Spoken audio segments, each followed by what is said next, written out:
Hi there, I'm Noah Kantrowitz. I work for IKEA on computer vision stuff, but I am not here to talk about that. I'm here to talk about ETL. And I'm not going to be talking about work stuff. I'm going to use one of my side projects for this, web, online, mobile, etc. game called Farm RPG. Um, If you're not a big gamer, don't worry. The important things to know are that, like most RPGs, this has a lot of heavily interlinked data. So items that drop from monsters, and monsters are in locations, and items used in recipes, and you get recipes from quests, et cetera, et cetera. What this looks like at the SQL level is basically every table has a whole bunch of foreign keys to other tables in more like a web arrangement, rather than the sort of more traditional tree structure you'll see in the database of a normal business REST application. And this isn't really related to the main thrust of the talk, but if anyone is asking themselves, did he really spend a year building a complicated ETL system for a free online web game that he plays? Yes, I did. And I highly recommend that you do other fun side projects. It's a great way to learn these tools, and a lot of these things are now used in my day job. Big shout out to side projects where you can move at your own pace and no one bothers you if it's just down for a week. But okay, this talk is about ETL. What is ETL? Well, at the heart, it's really literal. You pull some data out of somewhere, you run it through some transformations, then you load it into a database of some kind. They're not exactly the same thing as web scrapers, but it's the same general structure. So maybe instead of a website, you're scraping an internal API, or maybe it's a database instead of HTTP, but it's going to be the same kind of general internal systems. And because I'm talking about scraping, I'd be remiss if I did not point out that scraping hostile websites is against the terms of service of those websites in almost all cases. Please make sure that you have permission from the owner before you scrape any website. If you don't know what you have permission to scrape, please either talk to the owner of the website or a trusted legal professional or both. But okay, the general shape of things, we're going to have extractors that are going to pull stuff in. We're going to have transforms that then do some structural changes to the data, and then we're going to load it into a database. The extractors are going to generally give us back some kind of set of bytes. So whether it's a web scrape or whatever, we're going to get back a pile of bytes. We have to turn that into structured data somehow. This is going to be most of the transform phase. There's going to be 3 big steps. So this first is the parsing. Now, bytes turning into structured data, that could be as simple as json.loads or something as complicated as HTML parsing.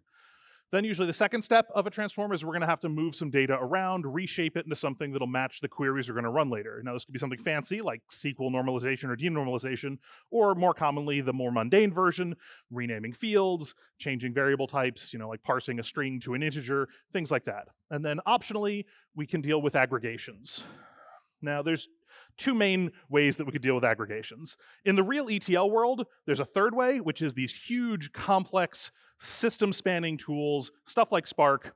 But for our cases, we're going to be targeting small footprint ETL systems. That's going to be the big thrust for this entire talk. So we don't need giant multi-server systems. The simplest answer is just do nothing. Handle it at query time. Postgres is really fast, so this is probably enough for most people.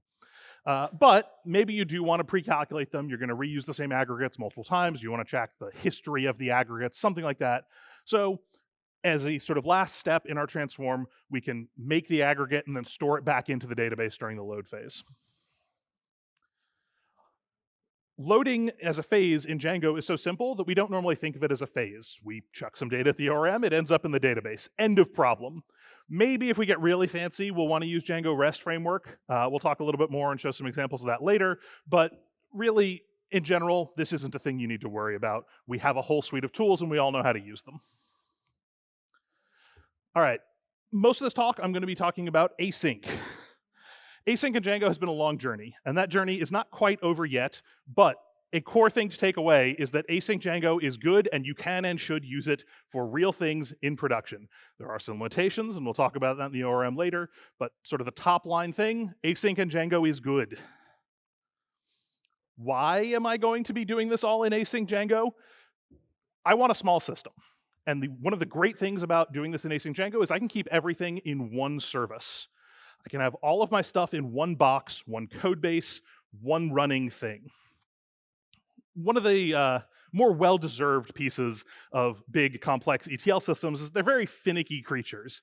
One service will fall out of sync with another service, and then it'll jam or start dropping data until some sad on-call engineer gets paged and has to come by and kick something or change a config file. It's really just not a great, fun time for everyone.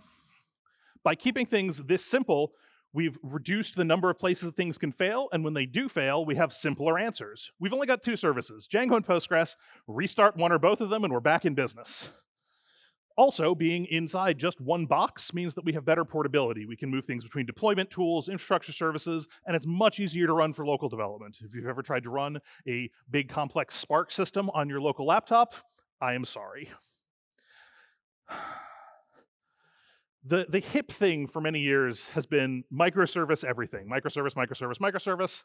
And while I do run plenty of those, they are not needed for everything. They're very important when projects get big and when they cross team boundaries. But if you've got one team working on one small thing, it doesn't need to be a dozen microservices. Embrace the monolith. It's fine, I promise. All right. So other talks, I think even some here, as well as the Django documentation itself, go into this in much more detail. But starting in Django 4.2, creating an async Django app is basically the same as any other Django app. You create a project, you create an app in that project. It will come by default with all of the async stuff set up. When you start adding views, add them with async def instead of just def. No problem.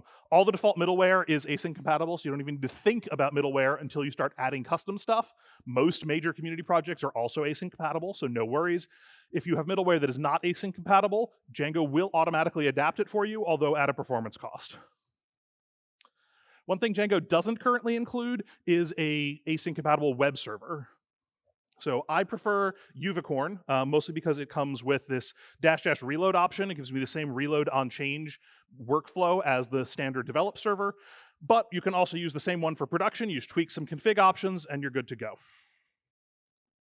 All right, any ETL system, it's a background scraper. We've got to have background tasks. And the standard option for background tasks in Django is going to be celery and celery beat. But that means running a whole bunch of stuff. You've got to run the celery daemons. You've got to run probably RabbitMQ, maybe Redis. I don't want to do that.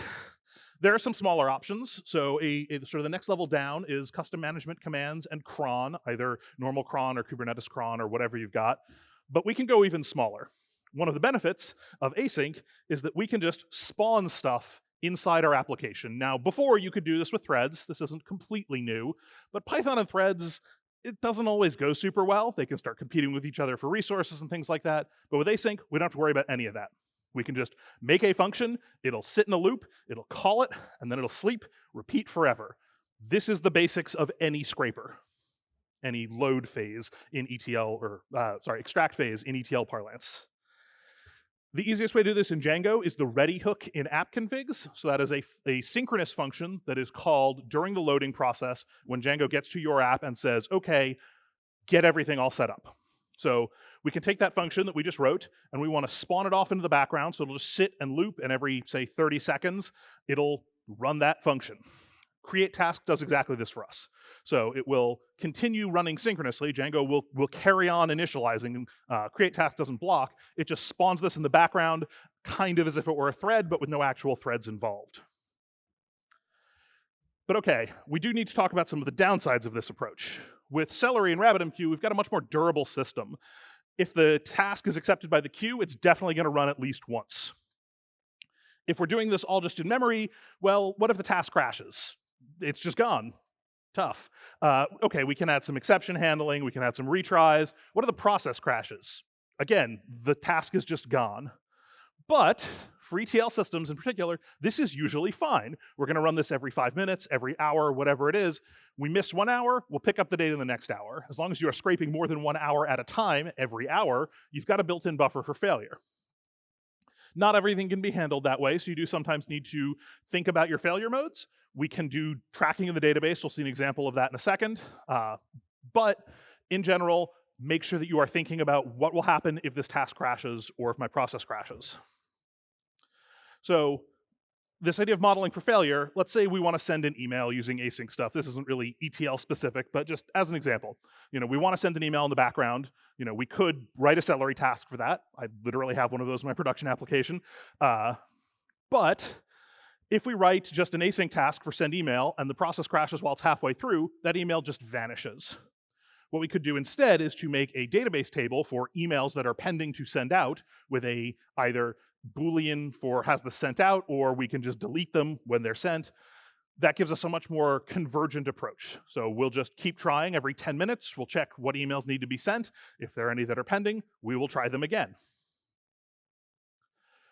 All right, async ORM. I mentioned a little before that this is one of the places where async Django has a couple of restrictions, but don't worry, they're not too bad. So the big thing to know with the async ORM, every function that you're used to in the standard synchronous ORM, it's got a variant that starts with A for async. So a save, a update, a first, all of those things. Anything that would normally go and talk to a database has a version with A, and you call it with await. The two big limitations are, one, that you can't do transactions quite the same way, and we'll see an example of that in a second, and also that queries can't overlap. So the overlap thing is mostly an implementation detail. What happens is that you can still run them concurrently from async IO's point of view. It thinks that you're running 4 parallel SQL queries.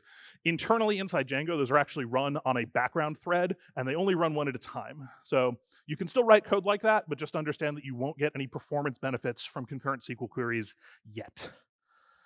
The transaction thing is a little bit more complicated. So if we just did transactions normally in async land, the problem is that multiple queries could end up interleaving because each one is sort of giving up the runtime of the current coroutine and yielding onto another one potentially. So what we do for transactions instead is that we have to put everything into a single synchronous block and call that using the sync to async helper that comes inside ASCII-ref. This is not great, and the Django team is still working on this. If Andrew is in the room, I am very sorry. We've started to see true native async support in libraries like CyclePG3 only in the last about 6 months. So as that starts showing up in more database drivers, it'll open a lot of doors for the async ORM.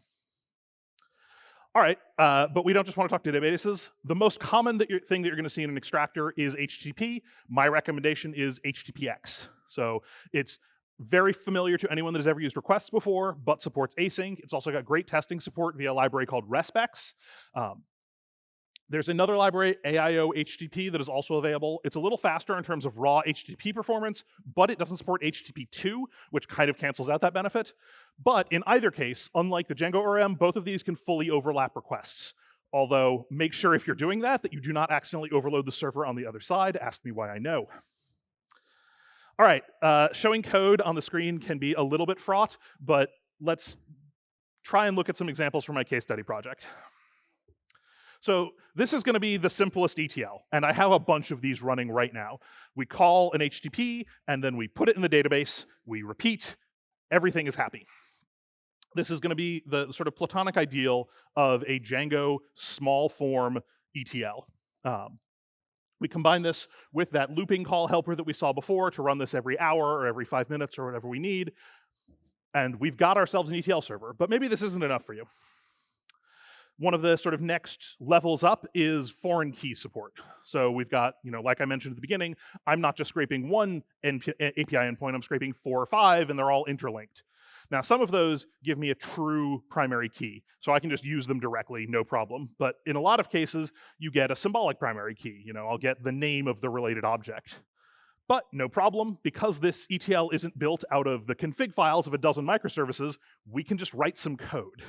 So we write one aget call, and we just keep going. So I mentioned DRF.